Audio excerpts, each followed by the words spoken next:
Yeah.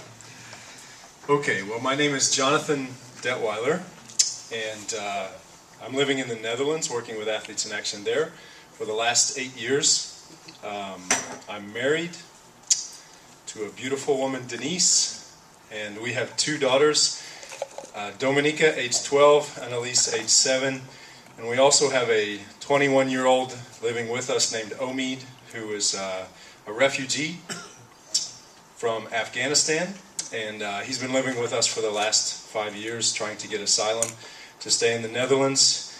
He doesn't have any documentation, no passport, no visa, no nothing. He's really without a country. So that's been a challenge, but yeah, we're thankful that God has brought him into our lives. But that's a prayer request as well, I guess, because the Dutch government is trying to kick him out of the country. The current government is very much anti-immigration, and so the policies are getting more and more difficult for immigrants coming into the country. Last June, I guess, they tried to put him in prison because they said, if you won't leave, we'll make your life as miserable as possible, so we'll lock you up. But after one day, God intervened, and the doctor ordered him to be released for his health because he suffers from post-traumatic stress syndrome. He has no parents. He saw his father murdered in front of him in Iran.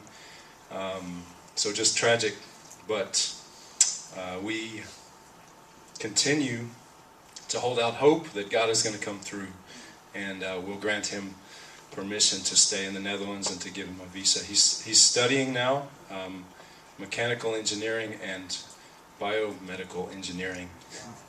So he's that's what he finds his purpose in his schooling. So, but you can pray that God would give him hope and purpose in his life. For my role within Athletes in Action, my wife and I are the longest serving staff members in the Netherlands, even though we're the only foreigners, although we consider ourselves more Dutch now every day. And it's a privilege to be there. We have a dynamic staff, 30 to 35 people. I get the privilege of working with Walter in the international partnerships. We have a huge project coming up this summer, Heartbeat Europe, which involves the road to London and the outreach around the Olympics, serving the churches there.